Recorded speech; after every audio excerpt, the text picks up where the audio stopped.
Welcome back to the Ross Bolen podcast, presented by Bolen Media. I am Ross Bolen here with Kade Orris, a.k.a. Content Kade, a.k.a. Producer Kade. Kade, have I not been yelling stop gender reveal parties from the rooftops since like 2018?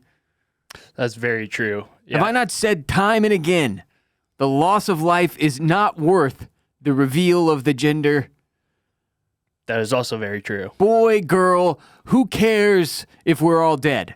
But no, they keep throwing the parties, the bodies keep piling up, and nobody seems to be listening to me. From this weekend, I got sent this clip from a gender reveal party gone horribly wrong in Mexico.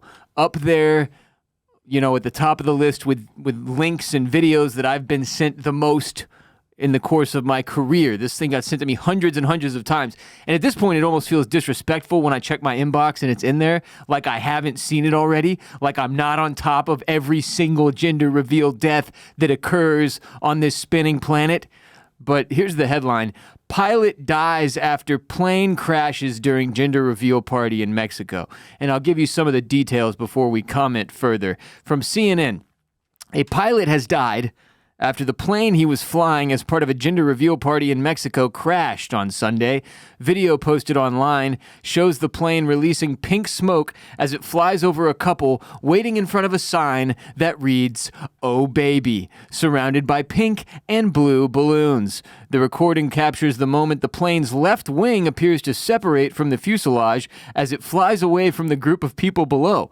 Authorities in Sinaloa told CNN in Espanol, CNN's sister network, that the pilot died in the hospital following the crash. Apparently, Sinaloa Red Cross told CNN that paramedics treated the pilot at the crash site in San Pedro and then took him to a local hospital where he died. Authorities did not release the pilot's name, and the cause of the crash is not clear. I don't know how the cause of the crash is not clear. You see the wings snap off the plane in the video. And one of the biggest questions I have about this, if you haven't seen it somehow, just Google Mexico gender reveal. It's the first thing that pops up. What I don't understand is so somebody was at this party, had their cell phone out, was like, I'm going to get this moment. This is going to be sick. Boy or girl, we're about to know when this plane releases a cloud of colored smoke into the sky. And the plane flies over. Immediately after passing over the party, the wing snaps off, and the pilot clearly loses control. Right over them. I mean, right on top of them, man. It could have been a lot worse, frankly. It could have happened moments earlier, and he could have crashed down into the party, which would have made it, I think, the worst gender reveal party of all time. This is still pretty bad, though. And then that person who took the video went, I gotta share this. You know what I'm saying, though? Yeah. Like, I don't think if I took the video, I would have You're not posting texted that, it to my homies. You're going viral. And that's but you're not getting the viral credit, which is the only reason anybody wants to go viral. And then on top of that, it's like somebody died. I don't know. The vibes aren't immaculate there. No, not really. But I love how you see the plane crash and then they go back to everyone's just like cheering. The confetti cannon goes off. The couple is kissing. They have absolutely no idea what has just occurred. And this poor bastard flying the plane is just like crashing into the forest and dying. It says that no further injuries other than the man who obviously passed away were reported as a result of the accident. And then this CNN article goes on to basically describe gender reveal parties, as every single one of these articles does every time somebody dies. They have to make sure that if you're reading it, that you understand not only what a gender reveal party is, but that people are dying at them regularly. So I'll continue reading. Gender reveal parties were conceived as a fun way of telling family and friends whether they were about to welcome a girl or a boy into the world. Originally low-key affairs involving the cutting of a cake with colored icing or maybe some fireworks, some expectant parents have decided instead on risky and expensive gender reveals. At a 2017 reveal in Arizona, guests were asked to shoot at a makeshift target scrawled with the words boy and girl. When the target, packed with the highly explosive tannerite, exploded, a blue cloud poofed upward and immediately ignited the surrounding bush. it was a boy, and the party ended up costing the guilty patrons more than $8 million in restitution after it set off a wildfire spanning 47,000 acres. And in Iowa, in October of 2019, a gender reveal party went south when the family unintentionally built a pipe bomb. When the device went off, the entire pipe exploded, sending shrapnel flying that hit and killed a grandmother standing nearby. Well, I think we covered both of those when they occurred. I think so, yeah. As part of our storied history here on RBP of making sure that everyone is aware of the dangers of gender reveal parties. But, I mean, this one was pretty bad. It's pretty ridiculous. It's also hard not to laugh at because it's so stupid. It's just so stupid. And obviously, in this case, like, I feel like the blame is less on the party throwers than normal. Because, like, with the pipe bomb and the Tannerite wildfire. Yeah, they didn't, like, mess with the aircraft at all. Like, right. That's just, I don't know. You got to make sure the wing is attached before you fly it. That's my general, like, I don't know how that works. I want to make sure both wings are attached before you take off. I think that's probably one of the first few things. Because you need those. Yeah. When you're flying. Right. But he takes like a hard dive toward the party so that he can drop the what was it? Did it end up being pink or blue? I can't even remember. It was pink. The pink smoke, the pink cloud onto the party. And then like he immediately pulls up after the pink comes out and everybody's like, hey, it's a girl. And when he pulls back up is when the wing snaps off and he just goes hurling through the air to his eventual demise.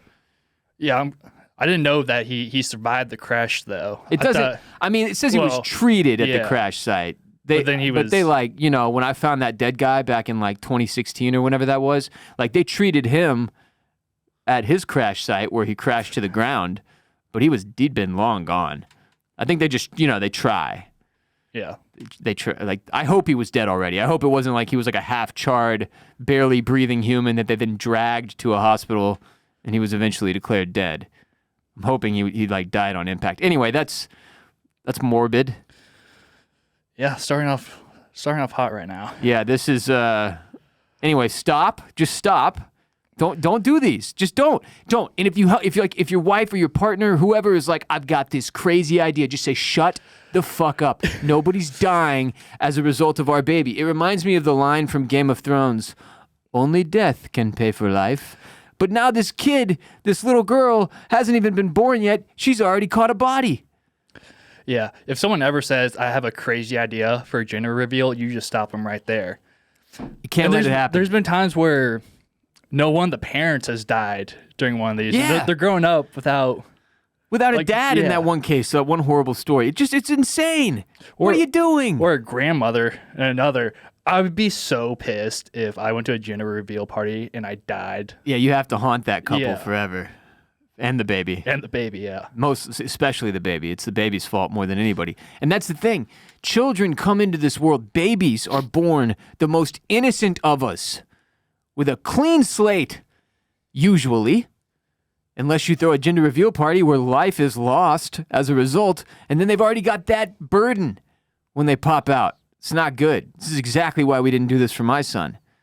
Did you do anything? We had a simple cupcake situation for my parents and my wife's mom to they bit into the cupcake and we're like, oh, it's blue. But there wasn't like Tannerite inside or like, you know, we didn't include like rat poisoning in the recipe just so we could have some death. Yeah. But it's kind of fucking, maybe in Mexico they just don't know, but like we've been talking about this up here in the States for a while. So if you're one of our Mexican listeners down in Mexico, you gotta spread the word. Make this part of your legal obligation. We're trying to save lives here. We're trying to save lives here. That's what this podcast does. Week in, week out. It's hard work, but somebody's got to do it. People keep perishing at these stupid parties. Gender reveal. Fuck's sake. Pink cloud of smoke. It was a nice party, too. It looked fucking like they really spent some money here. Yeah.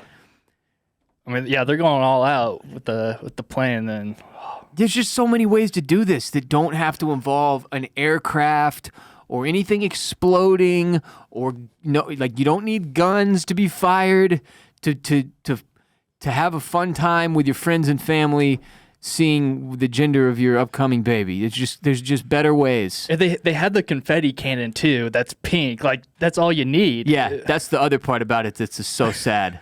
It was totally extraneous, totally unnecessary, totally unneeded. They already had a cool effect. They had the great balloons and shit too. The great setup. Oh, baby. Guy goes flying by, wing snaps off. Yeah, people like just did not give a fuck. No one looked, just like, oh shit. They just all went. Cameraman straight back to the couple. Yeah. Forget about that guy. He's gone. His time has passed. Nothing I can do there. I mean, the thing is, I would struggle. If I had been at this one, like, I would have struggled not to laugh. Like, looking at the plane go by and the wings snap off, I'd be like, oh, come on. You got to be kidding me, man. You got to be kidding me. But yeah, so you don't have to send me this video anymore. I've watched it like 100 times over the weekend. And also, I don't like this is another just like a selfish reason I want gender reveal parties to stop, because people keep dying at them. And then I keep laughing at the death. And I don't feel like that's good karma at all. So please stop, because you're fucking me up too. Like, and everyone else who laughs with me, and everyone who laughed during this segment. You're sick. Stop. It's not funny. Pilot died because a little girl's being born. It's like a human sacrifice. What the fuck? Anyway, I can't believe we're still doing this. You gotta take one out to bring one in. You do. Yeah. You do. That's simple math. Quick math. Today's episode is brought to you by Bird Dogs. Bird Dogs, making the most comfortable and versatile shorts, pants, and bathing suits in the entire world. I've been wearing Bird Dogs for several years now. They can't be beaten. You can wear them to do anything. Anything, Kate. I wear them to sleep, to do yard work, to work out, to go swimming. They dry faster than a bathing suit. I wear them to do everything. They fit great, they feel great, and they look great. They've got a ton of different designs and colorways, all with funny names like the Art Fart Knockers, Uncle Bucks, Teddy Rubskins, Duffy the Vampire Slayers, Marco Pool Boys, Forrest Pump, Zero Dark 30s, and Tightwads. I have an entire drawer of my dresser that is occupied solely by like 25 pairs of Bird Dogs. That's how much I love them. They're phenomenal. So if you want to look like money while you're working in the yard or swimming at the pool, or even their pants, great for the golf course or the office or going out to dinner and hitting the bars, #versatile. No one will know how comfortable you are because they look so great. And now they've got great looking polo shirts that are just as comfortable as the shorts as well. Check those out. Click on the link in the description below to go to birddogs.com/Bolen, enter code Bolen at checkout, and they will throw in a free Bird Dogs tech hat with every order, like the one you see in front of me if you're watching on YouTube. Beautiful Bird Dogs hat for free when you go to birddogs.com/Bolen and use code Bolen to place your order at checkout. birddogs.com/Bolen, code Bolen. In another story that proves that maybe humans just weren't meant to fly, maybe we should just stay on the ground. Here's a headline for you. Delta flight forced to turn around after passenger hit by extreme diarrhea that ran all the way through the plane. So what do you think, just like before we even get into it, what happened here? It sounds like somebody had to poo and they had the runs and they were probably at the front of the plane and the bathroom was at the back of the plane. And when There's they went a bathroom for at it, the front. sometimes. Oh, sometimes. Sometimes no.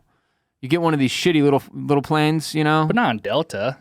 I feel like they always got the two bathroom situation. I don't know that much about Delta, but whatever the case, it sounds like this person tried to get to the bathroom and it maybe it was too late. It was everywhere. I don't know. Let's read. It says a Delta flight was forced to turn around after one passenger on board suffered diarrhea, quote, all the way through the plane, end quote, which just makes it sound so bad. The flight from Atlanta to Barcelona was 2 hours. Oh my God. So this was going to be across the pond from Atlanta to Spain, Barcelona, Spain. They got 2 hours into their journey on Friday evening when the pilot asked if he could turn back, which also had to be a funny call.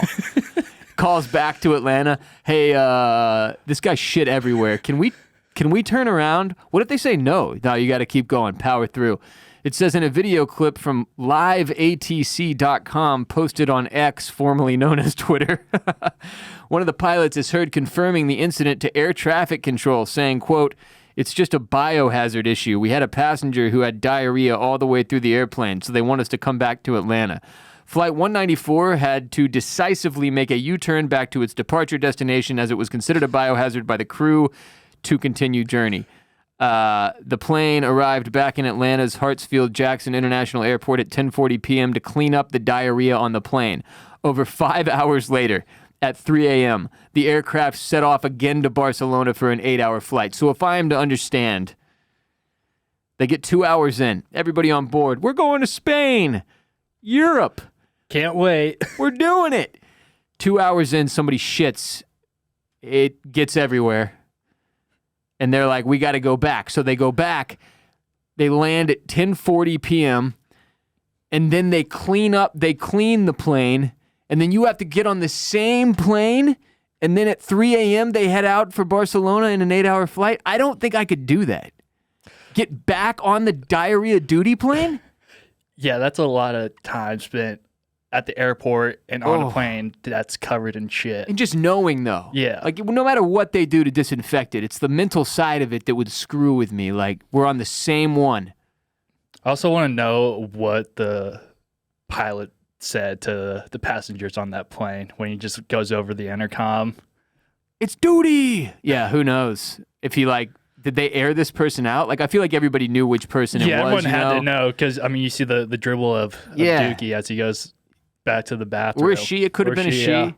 Kind of wonder what he ate that made it. Maybe it was ribs. Oh, those ribs, dude. Yeah. They'll get you. That's why you got to be careful what you bring onto a flight or what you eat before. I see people that are reckless in the airport, dude. Pounding, like, martinis and fucking pizza and shit. Before they get on a long flight, you're gonna dookie. Yeah, you're gonna get that diarrhea. Yeah, we all get it sometimes. Yeah. Diarrhea.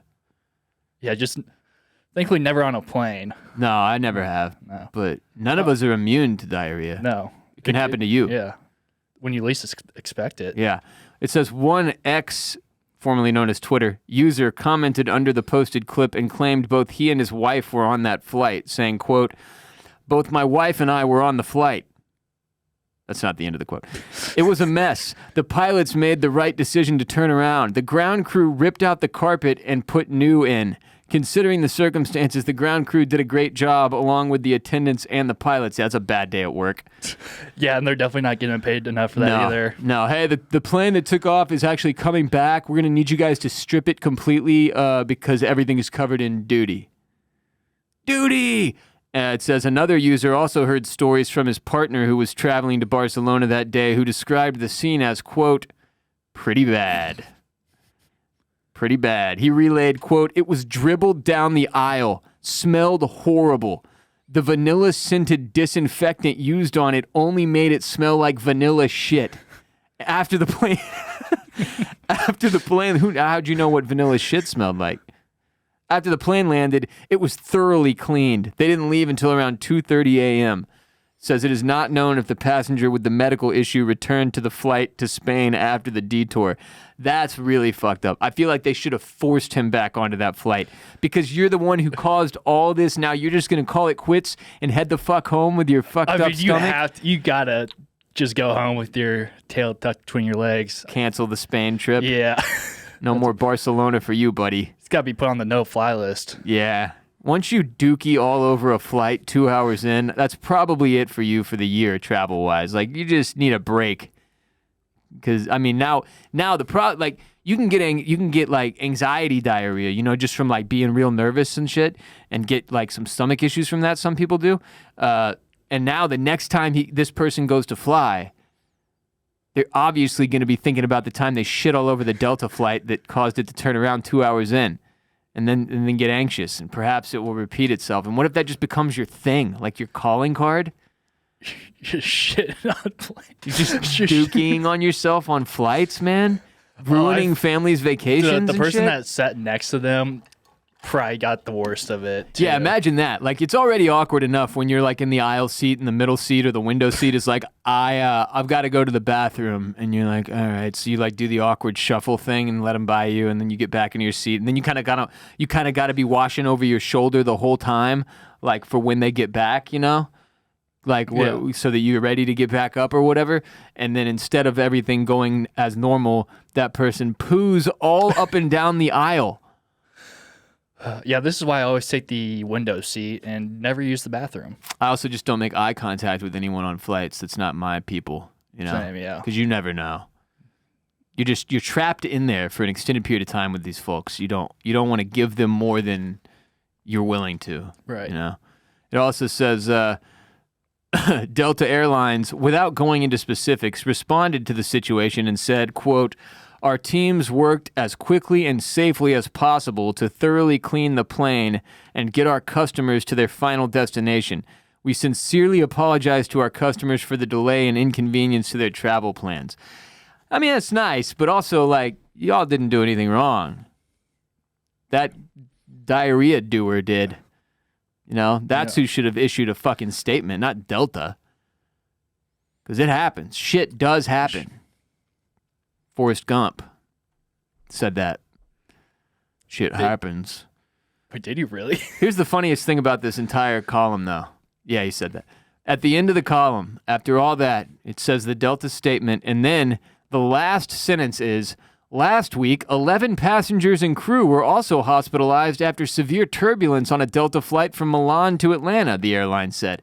Why the fuck was that included? Like, they don't have enough going on here with dealing with the diarrhea. Now you got to throw in the severe turbulence on a Delta flight. And hospitalized is spelled with an S because it's the Daily Mail that the story is from. British people don't use Z's. Yeah, I noticed you sent me this article earlier, and they spelled diarrhea with an O. With an O in there. I don't know where that came from. Never seen it. I'm assuming it's maybe a spelling error, but I don't think it's a spelling error. I thought it was just British. Just how British people spell diarrhea. British diarrhea. Yeah, this is how the British spell diarrhea. First of all, the way we spell it is fucking absurd. diarrhea.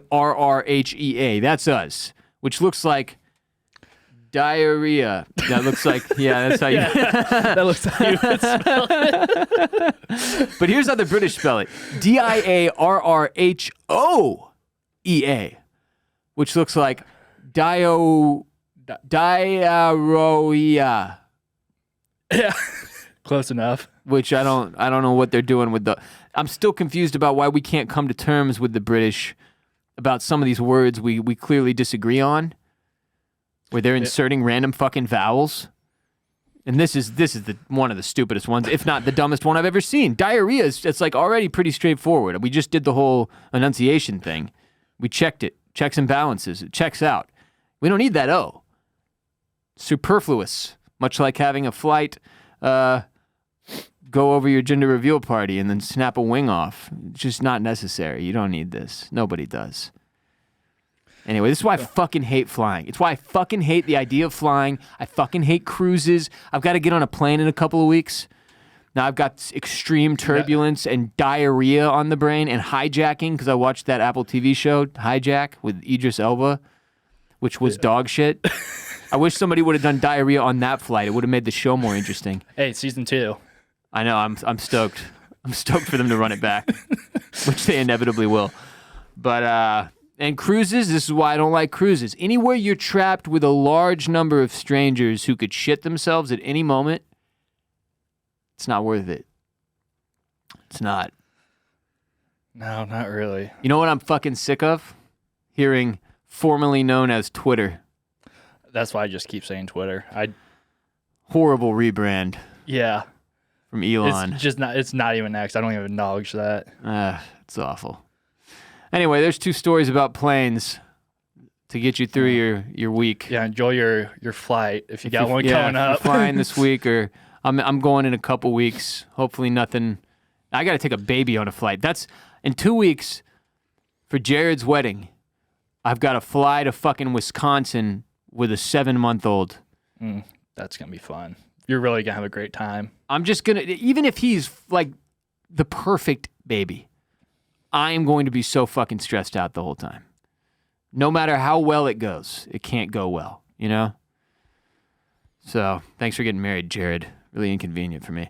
Today's episode is also brought to you by MyBookie. As a bettor, you demand perfection, and MyBookie delivers NFL, college football, and a brand new cash-out system gives you options to bet and win all season long. First 2 legs of your parlay hit, cash out early and use the funds on another bet, or let it ride for the chance at a bigger payday. Join the MyBookie family for an entire season filled with odds boosts, free bets, and super contests. To get started, go to mybookie.ag now and register for an account free. When you're ready to make your first deposit, just use code ROSS to grab a welcome bonus on the house. That's promo code ROSS to claim your deposit bonus, and for a limited time, a free chip to use in the MyBookie casino. You can bet anything, anytime, anywhere, only with MyBookie. So what are you waiting for? It's football season. It's on. If you're already betting on sports elsewhere and you're down to do so on a great platform that also supports your favorite podcast, code ROSS at mybookie.ag is the way to do it, folks. Just use code ROSS to unlock that welcome bonus. Bet anything, anytime, anywhere with MyBookie. Kade, how was the first weekend of college football out at the bars? It was a good time. Went to this place called Dogwood. It's a Ohio State bar, so went there for Ohio State IU. I had no idea. I've been to Dogwood. I had no idea it was an Ohio State bar, but it was also years ago, and I probably wasn't paying attention. Yeah, I didn't know for the longest time either until like halfway through last season. Went there once, and I was like, oh, shit, there's a Ohio State bar here. That's huge. It's one of the coolest things about college football is that that idea, that concept of like, you know, in most major cities, they have the bars that are for each school or whatever. Like there's the LSU bar, the Ohio State bar, especially for the huge state universities that have tens of thousands of students every year. But you have a place you can go in Austin, Texas that fills up with Buckeyes and everybody wearing their shit. Yeah, everyone's got their Ohio State gear on. It's nice to be around, people your people. Yeah. Yeah. Even if I didn't go there, I went to shitty Maction school, Ball State. Yeah, it was what we got Georgia this week, so that'll be fun. Which one? Ohio State? Oh, Ball State. Oh, Ball State. Yeah. Who'd y'all play week 1? Kentucky. So that wasn't much better. Did you win? Oh, no, we got smacked. Oh, yeah. Okay. Yeah. Y'all always dog shit? Yeah, except for one year. It was during COVID. We made a bowl game, like first time ever, and we won. That was our only year we've ever won a bowl game. Worst year ever to make a bowl game. Wait, Boise? Ball State. Ball State. For a second, I was like, you're not the team with the blue field. No, not quite. Where I went to college, obviously, also not a football school. Yeah. I would. Well, until recently. Yeah, until this past weekend, it turns out we became a football school. But like when I went to Texas State University in San Marcos, everybody knew we were dog shit at football. And like growing up in Texas, for those of you who pay attention to sports that are from elsewhere, you're aware we take football very seriously. You always see like these like clickbait articles that are like, this Texas high school just built a $35 million stadium and shit like that. The Texas State University football experience was less than my high school football experience. It was sad. Like nobody was ever in the stadium. They did like an extension of the stadium. They like redid the stadium or whatever, but it was the same stadium. Stadium was pathetic. Now it's a little bit better. Nobody went to the games. We took tailgating very seriously, but then everybody would leave. Yeah, I feel like that's the case with most like schools that have shitty football teams. The tailgates go hard, but no one goes to the games. Like they even try to sell alcohol like our senior year to like try to get more people to go. Didn't work. That's sad actually. But yeah, so we've always been terrible. I mean, we've had a couple of games here or there like over the years that mattered, but we played Baylor this weekend and I checked the score in the third quarter and I was like, hey, look at that, we're winning. But I wasn't like, oh my God, we're going to beat Baylor. I was like, we've done this before. Like I've seen us score points before and like get up on a team and then still somehow lose by 3 touchdowns. So I was like, oh, whatever. I like zoned out. And then I checked it in the fourth, and like 4 minutes to go, we were up by more than 10. And I was like, holy shit, we really are going to beat Baylor, which I don't know if it says more about Texas State or Baylor. Like, I know we're not as bad as we usually are. We got this new quarterback. We got a new young coach. Things are looking up. That's huge. First time I've been able to say that really, like in a meaningful way about the football program, not just like one thing happening. And then Baylor also kind of fell off a cliff. So like I'm just saying, I'm not sure like we're like, you know, I don't think we're going to be in the national conversation every week. But like in the Houston Chronicle, I'm from Houston, obviously. This is a big deal to me. There was like a fucking full page thing, like we had a full page. It was like several pages deep into the sports section. Was it front page? No. But still, my dad said he's been reading the sports section for 60 years and he's never seen Texas State mentioned as more than a paragraph. This was a full column dedicated to this win. And I was really fucking stoked about that. I watched none of it. I didn't see a single second of it. I don't even know where I would find it. It didn't like pop up on my YouTube TV as one of the game options.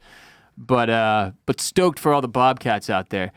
I mean, there was like the couple of Texas State like content accounts I follow that are not affiliated with the school were like, burn down the square. I was like, shit, people are gonna die. But apparently I'm sure everybody lived. After the game, it was pretty wild. It had to have been bad. But even the footage I saw of a couple of different bars celebrating, it was like, I don't know how to put this, a total sausage fest. It's like 50 dudes like hugging each other, not a woman in sight. Just like, we did it. Which those kids, they can't even understand how big of a deal what they just witnessed. Like for everybody that's older that went to Texas State, it's surreal. We've just never done anything, Kade, ever. And beating Baylor, somehow the coolest thing our football team has now ever done. They're also just like, they're such opposites on the like party school spectrum. Not that Baylor doesn't have people that party too, but it's like, it's a fucking Baptist university. Bunch of weirdos pop out of Baylor. My mom went to Baylor. Just one of the weirdos. Nah, but this was before it got real weird. Like she was there before it got real weird. Now I feel like it's gotten weirder. Anyway, Eat 'em up cats, huge for us. What else? I watched Colorado beat TCU. I was one of the Coach Prime doubters. Like going into this season, I was like, I mean, I get it. He's a charismatic leader that brings a lot of attention, and he's funny and entertaining. And Deion Sanders was a god back in the day. Like played both ways. Pretty sure he was a professional baseball player too. Yeah. Just one of the greatest athletes ever, right? But I didn't think you could make the jump from like Jackson State to University of Colorado at Boulder and then win game one. So when I saw the spread, I was like, oh, TCU's, they're gonna shit all, like, because we've been talking about poop on this episode. They're gonna shit all over these guys. Right? Yeah, they're ranked. Yeah, they're ranked. They're gonna be pissed because everybody's been talking about Deion and Coach Prime and Colorado the whole fucking week. Nobody's talking about TCU. And I should have known, dude. I should have fucking known. Every time I bet on or against TCU, I somehow lose. There's really bad juju around TCU for me. I should have fucking seen it coming, but I didn't. I was still like watching the game. It got to the point where, as a bettor, sometimes you bet on a team and they let you down so badly. You're so clearly not going to win your money that in the middle of the game you start rooting against your money. Because you're like, well, now they can't win. Now I can't win. I don't want them to win. Yeah. So you start rooting against your own money. And I hit that point at somewhere in the third quarter early on. I was like, fuck it. These guys are losers. I want Coach Prime to give it to them. And I'm so stupid, dude. Like, I didn't realize until somewhere in the third quarter that his son is the quarterback. Yeah, he played really well. He was amazing. Completed like 38 passes or some crazy shit. Yeah, and then they got it's either freshman or sophomore, Travis Hunter, playing both ways. That dude. I didn't realize he came with Deion from Jackson State. I remember hearing about that guy. I had no idea he was on the Buffs, as they're known. And yeah, he was awesome. Their whole team was awesome. It was a great performance. It was really cool to see. They set like Deion's son set the record for passing yards in a single game in his first game for Colorado, like over 500 yards. Yeah. Last year, they had two players the whole season that had 100-plus yards receiving in a single game. The whole season. This year, they've played one game. They had four guys with 100-plus yards, one of which was, I'm pretty sure, was Hunter, who also had an interception. It was crazy. It was crazy to see, but like, I mean, the coolest part to me was probably that Deion immediately got back to the shit talking like after the game. He's like, we keep receipts. Fuck all the doubters. Like, got on Twitter and he's just been like saying like aggressive shit. I love it. I love it. What a huge win though. What an incredible hire for Colorado. Yeah, starting off the season strong. Yeah, no shit. I also watched a little bit of College Game Day and I had to turn it off because I used my Twitter search bar and I put in WR Bolen Lee Corso to see how long I've been making jokes about Lee Corso being too old to do this job. 7 years ago, it was 2016, I'm pretty sure, was the first time that I was like, they have got to let this guy retire. He is barely functioning up there. It's like watching Biden do stuff where you're just like, this man is too old for this job. And not even just that. If you take out the ageism entirely, it's like, shouldn't he be retired, like enjoying his fucking grandkids and like all the money he made during his career? Does he just love it so much? He might just be a football guy, yeah. But he doesn't even, like, it seems like the joy is gone. Like, he's like, give me the, he picked the Tar Heels, I believe, and he's like, give me the helmet. Like, sticks it on, and then there's just this fucking mummy up there wearing a mascot head while everybody around him laughs. And something about that upsets me deeply. It's weird. Yeah, I don't even watch College Game Day. If I'm going to watch any of those, I do Fox's, like, noon kickoff or whatever with, they have, like, Matt Leinart, Urban Meyer, Reggie Bush, and Brady Quinn. I'm like, those are just football guys. That's an absurd lineup of people. Just some all-timers right there. Yeah. And, like, they're pretty good, but I just can't do College Game Day. It just does nothing for me. Unless we get a College Game Day sign. Yeah. Then I will watch. Oh, yeah, we picked our theme for at least the first couple weeks, or at least one thing that y'all could try to get up if College Game Day is coming to your campus. You got to make a cleaning your two-hole joke. So it could be like, let's say your school is playing Alabama. You could make a sign that says, Nick Saban doesn't clean his two-hole. That's it. That's all we got. That's all we got. So, that's the whole concept. So like, obviously, don't put Nick Saban doesn't clean his two-hole if you're not playing Alabama. That would make no fucking sense at all. But you see the point. Blank doesn't clean his two-hole, or some kind of a two-hole joke. What we're trying to do is mix an asshole joke into the lineup. I will say this. Watching Game Day, I'm scanning the horizon because we talked about this on patreon.com/Ross Bolen podcast last week. I was like just seeing maybe there will be a two-hole joke in there somewhere. And you know how like they started doing those weird commercials for Jesus a couple years ago? On ESPN? On like NFL games, baseball games. It'll be like Jesus had a team too. Like you'll be watching a fucking Astros-Yankees game and on the backstop it'll say like Jesus had a team too, which is hysterical because one of Jesus's teammates was Judas. Yeah, wasn't much of a team player, was he? Terrible teammate. He betrayed him to his death. So just a weird thing to reference during a sports ball game where like you're relying on your teammates or what. Anyway, the point is there's this weird campaign that's somehow tied to like right-wing politics or something. I remember looking into this at some point and being like, oh God, what the fuck? But these same people, that same group, had these massive signs about Jesus in the College Game Day background. And it was another moment of like great irony where I was like, do they know what's happening out there? Like these same people in this crowd here, like rooting and yelling at Lee Corso for being too old or whatever, like they're all going to go black out in just every hole, you know? Every hole.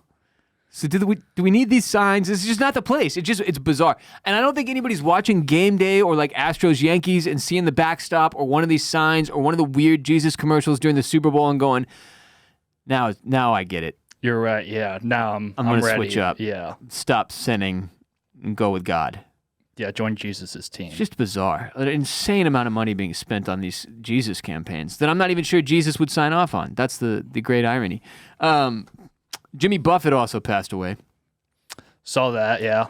Was never a big Jimmy Buffett guy. Went to one of his concerts once. No shit. Yeah. Knew like 3 songs, but it's just a bunch of old people wearing like Hawaiian shirts. And parrot heads and getting shit-faced. Yeah. I mean, it's great fun. Oh, yeah. No, it's a great concert to go to and get super fucked up at. And a lot, like, because his fans will like go and travel to see him. So what they'll do is he's one of those guys. Yeah, they'll write a number of like all the shows they've been on or like been to. Okay. And so Like deadheads, but they're called parrot heads. If you didn't know that. yeah, no, I did not know that. Yeah. But yeah, I did that. Like I just put in like a random number generator and got like 89. I was like, oh, fuck it. Everyone knew I was full of shit. Like you'd been to 89 Jimmy Buffett shows? Yeah, a lot when I was in the womb, Yeah, yeah. My mom, big parrot head, I guess. Big parrot head. I heard the middle-aged MILF parrot head crowd really puts out. Oh, really? Yeah, that's what I heard. Well, damn, I guess. I know. See? But yeah, for all the MILF hunters out there, this is a huge disaster because you no longer have Jimmy Buffett concerts to do your hunting. But like I said, never wasn't like a huge Jimmy Buffett guy. Obviously enjoyed a few of his hits, like just all-time classic drinking songs. And I love the lifestyle he represents. Lines up pretty well with mine. Like I love the fucking beach more than anything. I love the ocean more than anything. Fishing, fish, whatever, all that shit. The only part that stopped making sense was the drinking thing. Yeah. But apparently he smoked some pot too, so that still seems like he did a little bit of both. Yeah. Yeah, a little bit of little column A, little column B. Yeah, I was more of a Bob Marley guy when I was looking for island vibes. Mm-hmm. I don't know why, but Bob always just his stoner ways hit me harder. And anyway, sad for all the parrot heads out there. You lost your guy. Yeah, and I found out about this Saturday morning. Like I woke up pretty hungover, check Instagram, and one of my friends, he posted a picture from that concert. It was like me, him, and two of my other friends. Oh, yeah? And he just said, RIP to a legend. And you were like, oh shit, which one of my friends died? Yeah. Dude. I was so confused. And then You're like, is it me? did I die last night? Oh, well, fuck. yes, but I'm still here. You were reborn. Yeah. Just like Jesus. Exactly. Maybe that's how it lines up with the party crowd. They like that concept. Anyway, that's fucking terrifying. You got to be more specific. Yeah, well, I think he deleted it, then reposted it later with like R.I.P. Jimmy Buffett or something. So that people wouldn't think one of y'all died. Yeah. Smart. He didn't think that through too hard. Also, the Smash Mouth guy died. Saw that too. Yeah. That one didn't surprise me much. I was just like, he kind of always looked like shit. No offense, not to insult the dead or whatever, but like I don't think he took very good care of himself was the impression that I was given, especially based on his cause of death, which I believe was long-term liver failure. Yeah, liver failure. Yeah. That's what happens when you drink too much. It's not what happened to Jimmy Buffett, though. Was he just old? I don't know. No idea. I just know it wasn't that. Yeah. I just know it wasn't liver failure. But yeah, not a big Smash Mouth guy. The only songs I know are from Shrek. Dude, which that are is just like all of its hits. It's the most bizarre thing ever that Smash Mouth went from like the, somebody wants, like that song, All Star is what it's called, right? They had these like two or three hits, and then all of a sudden they were in the Shrek movie, and then all of the Shrek movies, and then it was just they were the Shrek band. That was it. That was their entire brand shifted from like any sense of personal identity to just full blown fucking green Mike Myers, Shrek. Who still, the craziest thing that pops into my head every time I hear Shrek is that Chris Farley was going to be Shrek. Totally different movie if that had happened. Like he would have gone in a totally different fucking direction than Mike Myers did. Apparently they like reworked the whole thing after he passed away and ended up going Mike Myers' direction, obviously. But I don't mean any disrespect to Chris Farley. I would never say anything bad about Chris Farley ever. But I don't think Shrek is Shrek today. Like, one of the biggest franchises ever, if that Chris Farley version happens. I don't think it would have worked. I just don't. And Mike Myers crushed it. Yeah. I would love to go to another universe, though, that has a Chris Farley Shrek movie. I just want to see what it is. Dude, you can find some weird little, like, test videos where they had him reading lines. And it's, like, no accent. He's just, like, a disgruntled, angry Shrek, like, trying to figure out how to get people to stay out of his swamp. Stay out of his fucking swamp, dude. It was so weird, though. Anyway, rest in peace to the Smash Mouth guy, and more importantly, to Jimmy Buffett. I played a new video game last night. Saw that as well. Starfield. Yeah, very excited to get into that tonight. Super, super overhyped. So, like, going into it, I was telling myself, like, okay, there's just... because this keeps happening. It's been like 5 games in a row that we're like, this is the next big game. And then it launches and it's like, wah, wah, wah. So I tempered my expectations. And it's made by Bethesda, who made like Fallout, Elder Scrolls, Skyrim, which I think you just started playing again recently. Was this why you started playing it again? Didn't you say you were back in the Skyrim game? Yeah, I started playing it like last month, just going ham again. It was because I knew this game was coming out. I'm like, well, I need something to hold me over until I can get to Starfield. Dude, it's like if you played either of those, Fallout or any of the Elder Scrolls games, like it's the same but in space. Yeah. Like they didn't fuck with the formula much, other than to take it to a totally, new setting where you have a spaceship and you like fly around but it's the same. And the map is just ginormous. You can go to they said 1,000 planets or something. Yeah, it's ridiculous. Like last night, so I played for about an hour. I was having fun. And then I got to the point where you can finally start to make some like personal decisions. Like you basically have gotten through the tutorial part of the game. And I was supposed to fly to some planet, or gravity jump rather. And I think I went to the wrong planet, and then I couldn't figure out how to take back off.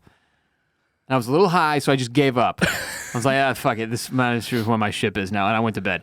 But no, it was really fun though. And like, it did give me the same kind of adventurous vibes that playing Fallout or Skyrim back in the day did, except with a twist that frankly is more up my alley because I like the outer space shit in a video game.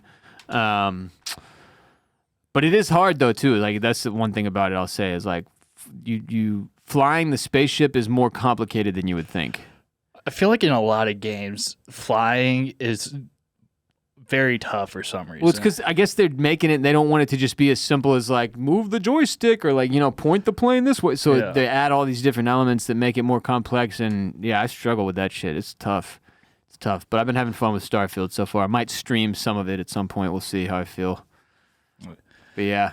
Yeah, I'll be getting into that tonight. It's on Game Pass on Xbox, so nice. Don't have to pay for it, which is huge. That is huge. Yeah, but I've been seeing people play. I'm just like, God, I want to play it so bad. I'm such a Bethesda slut, so yeah. Anytime they drop a game, I'm probably gonna play it. Good stoner games. Oh yeah. Yeah, a lot of wandering. Yeah. Talking to random people, looking at shit, seeing what it is, picking it up, realizing you got too much in your pack. Gotta drop some stuff, or give it to your follower. Yeah. I didn't see. Now you have a robot that's like your guy. Oh, yeah. Follows you around. You trade with him. Give him your shit. He carries it. It's tight. Yeah, dude, I can't wait. I'm so excited. Yeah. Shout out to Dom Cataldo. Stay strong and keep going. If you've got somebody you want a birthday shout out or any kind of shout out for, holler at me on social media or email. And that will do it for today's show. But please support our sponsors by hitting the links in the description of this episode and using our dedicated codes. That's how we pay the bills here at Bolen Media. You can find the links to all of today's sponsors in the description below. Go to bolenmedia.com to check out our other shows like Jared J-Bone, Boris Lowe's F1 show, Formula Bone, where he covers the latest in F1 with a preview and a recap of every single race all season long. Well, they had the Italian Grand Prix this past weekend, so his Italian Grand Prix recap is out now, which the same guy won for the 10th consecutive race. Yep. Max Verstappen. Exciting stuff in the F1 world. Same guy every single time. But Jared does a great job making the F1 season incredibly entertaining with Formula Bone content. So go to youtube.com/@FormulaBone and subscribe with over 100,000 other people. You can also listen to audio of each show on Spotify and Apple Podcasts and follow @FormulaBone on TikTok, Instagram, Twitter, and Threads as well. For the TV and movie people out there, we've got oysters, clams, and cockles. Now we're just talking about random shit because we're in the drought of new content. I just finished this past weekend What We Do in the Shadows, the new season. I watched 2001: A Space Odyssey for the first time ever. Which, have you seen that? I tried to watch the first 30 minutes. I don't think there's a single word spoken. I think there are probably 40 million people who have said what you just said. I tried to watch the first 30 minutes.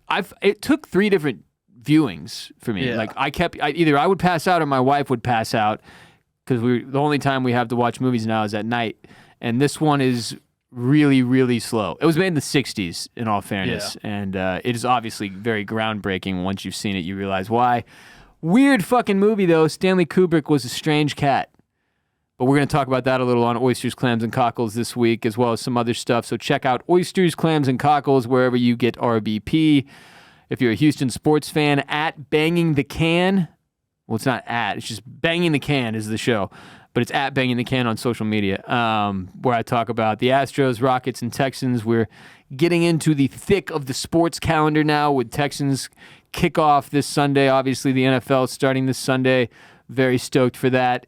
The Astros have a few weeks left of games, and it is a tight race in the AL West for a playoff spot for the division and for the wild card. So it's going to be a lot of fun. Check out Banging the Can if you're a Houston sports fan. Follow me on Twitter and Instagram at WRBOLEN, at WRBolen. Follow Kade, Viral Kade Orris, at Kade with a K, ADEORRIS on TikTok and Instagram and Twitter. You never tweet shit, but you're there. I do sometimes. Yeah, on occasion. I've seen you going a little harder lately. This episode of RBP is presented by Bolen Media. Video of today's show was produced by Kade Orris. Go to youtube.com/@the-Ross-Bolen podcast for full video of our show plus funny clips. We will be back later this week with another ad-free premium episode available exclusively on patreon.com/Ross-Bolen podcast, where you can join for as little as $5 a month to support our show and get 4 additional episodes each month. We drop one Thursday or Friday of every week with no ads in it, brought to you by you on patreon.com/Ross-Bolen podcast, featuring hotline calls from listeners that we respond to. It's good fun. We enjoy it. Patreon.com/Ross-Bolen podcast. Until next time, peace be with you and also with you.